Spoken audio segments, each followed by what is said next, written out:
So I'm Jill Purce, and I've been working in this field so long that it wasn't a field when I started working in it. In fact, I think I probably pioneered it, at least as a way of getting people to use their voices again in the West. Obviously, it's existed in the East, and perhaps existed in the West at one time, but we seem to have lost our tradition of singing together and of chanting together.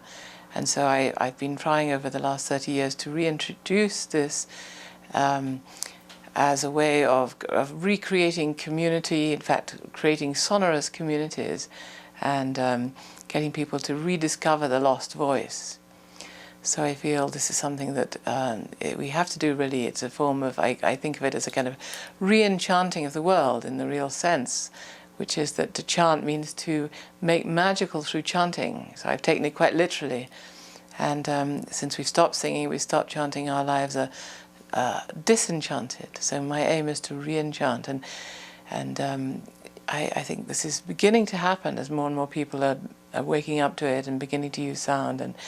And this is a very wonderful thing. So I began in the 70s when I was very interested in how form comes into being, and so I was looking at all the different ways of the translation of spirit into matter, and it seemed that of all the ways that sound was the most important, and this existed in all traditions. The idea of in the beginning was the word, or each tradition had a way of describing the beginning as a resonant affair. So it was a process of continuous resonance, of the duration of resonance, and a beginning sonorous event, or a continuous sonorous becoming. And so in the Hindu tradition, this is the idea of the Om is the first sound, and in the West, the idea of in the beginning was the word. And so I was really looking at form and pattern, and I'd been working on the spiral as a pattern of becoming, as a pattern of the introduction of form into the formless. And I'd been working for many years on this as a way of asking questions of the universe that were not that hadn't been asked. So looking at the relationship between one thing and another, how instead of dividing things into disciplines, taking questions in one discipline and asking this question of another discipline, and seeing how it opened up and informed us in ways that we hadn't even thought of the questions. And so, having gone from working with a spiral, and I wrote a book called The Mystic Spiral in 1973, I was working in parallel with sound as a way of describing the coming into being. And I looked at the work of Hans Jenny, who showed how just by the introduction of sound you could see from seamless, formless substances, liquids, pastes of different viscosities, how this formlessness gradually took on form and took on the form and pattern that we see around us in nature. So this was a clear demonstration that sound on its own brings form where there is none. And so this introduction of form and pattern was my beginning, really. And also this idea of trying to reintroduce chant, getting people back into their voices. And at the moment, most people spend their lives in front of television screens, in front of video screens, in front of television screens, in front of computer screens, and I envisage a day when people will email each other saying, "Do you remember there was a time when our mouths opened, sound came out of them?" So we've gone silent as a community. We've gone silent as the more developed we get, the more developed our societies get, the more silent they become. And so my aim is to try and reverse that. So I started working in groups, in workshops, and one of the things that I tried to do was to reintroduce a form of tuning which was in tune. So one of the things that happened in the 17th century was that with the introduction of pianos, we retuned our music in the West, which means that since the 17th century, all music in the West has been out of tune. So when we listen to classical music, or indeed any music in the West, we're being entrained out of tune. And you can't be sound in mind and body if you're out of tune. And so when I was looking for ways to reintroduce the voice, I came across a form of chanting from Central Asia, where you chant on a single note only. But within that note, if you penetrate that note, you can open that note, you can open it out, you can crack it open and reveal its inside. And when you reveal its inside, what you hear is the pure tuning from which our tuning has deviated. So what we did in the West was to take the octave and make every note in the octave out of tune. So before that, with pianos, part would be out of tune and part would be in tune. So they redistributed the out of tuneness so that it's now all out of tune. And what it's out of tune with are the harmonics. So one of the things that I teach and what I introduced in the 70s was a form of chanting where you actually make a sound, just a single sound, but you work with the resonance of that sound. So what you hear is more than the sound itself. What you hear are the harmonics, or the overtones, or the sonorous structure of the sound itself. And the sonorous structure is the very tuning on which all music is based, but it's the real tuning. It's the tuning which we have deviated from.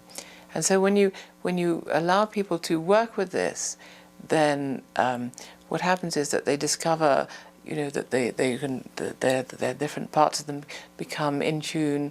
You're in tune with the environment. You're in tune with each other. The natural world is all based on this sonorous geometry, and when we do it for the first time, we recognize it. And the reason we recognize it is because to recognize means to again know. So it's something that we knew, and we knew it because this structure is the structure of our very being. And what we're doing is simply making audible the structure of ourselves in a way that we recognize, because we're hearing what we are, we're hearing ourselves, and there's an immediate recognition of that. Would you like to demonstrate some of the toning or the... I could demonstrate that, yes. I've just got off a plane from England and slightly jet lagged, but I could have a go. Yeah. Okay.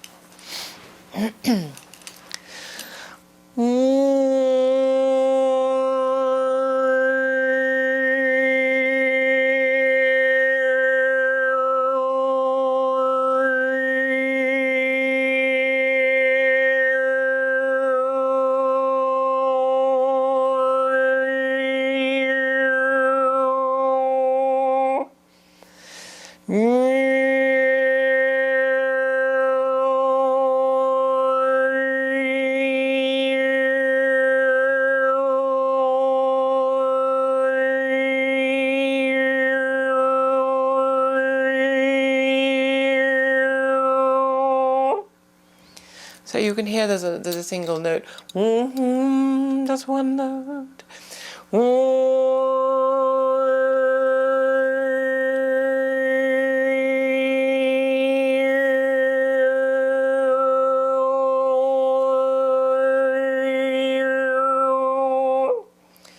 So these are the notes which are higher than the note, hence the name overtone. These are the pure intervals of the whole of music is based on. They're the intervals of nature. They're the intervals of the geometry of this world.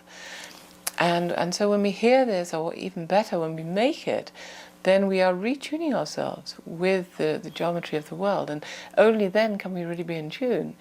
And if all the music we listen to and the music that we sing and the music that we participate with is out of tune, then naturally we're going to be held in a kind of dissonant situation. So I think this is one a very good way of getting people back into a way of being sound, literally, that their bodies embody the sound itself. Well, I've been working for 30 years in the Tibetan Buddhist tradition, and this is a very interesting one because the sound is considered in many traditions and also in Tibetan Buddhism to be a bridge. It's a bridge between the worlds. So it's a bridge because sound is both physical and it's both material and immaterial. So, for example, if I interrupt the continuity of your experience, if I make a beat, and if I repeat that beat, that's rhythm. If I repeat it beyond 16 cycles per second, then we have a note, we have a pitch. And if I go now and I end in 20 minutes, we have duration, and then finer still we have the harmonic. So all of music is based on counting, and that's the most quantitative act. It's pure materialistic. It's purely materialistic. So counting is an embodiment of the material world. So music is based on that. So in that sense, you could say it's material. And yet the sound that it comes from that is pure spirit. It's immaterial, it's uncountable, unaccountable, it's unmeasurable, and makes contact with the world of spirit. So it's a bridge, because it's part of the physical world. It's something that comes about through counting. At the same time, it invokes the spirit, and is used in every tradition for that purpose. And so, for that reason, and I think this is one of the most important things about sound, it's a bridge between the worlds. And so Tibetans talk about body, voice, and mind. And in that case, the voice is the bridge within our own body between the zones or the bodies that they call them, the body, the body of voice, the body of mind, these different bodies or gates. So these three parts of the human being are bridged, or at least the two parts are bridged. So mind and body are bridged by voice. So voice represents energy and speech, and so the Tibetans see it very clearly. This very, very essential aspect of voice, which is that it creates a bridge between the world of spirit and the world of matter. And for this reason, it's been used in every spiritual tradition. It's the way that the world comes into being in most traditions, and our spiritual path is the return journey from this world to the world of spirit. And so most yogas are sonorous. They use sound as the return journey from matter to spirit.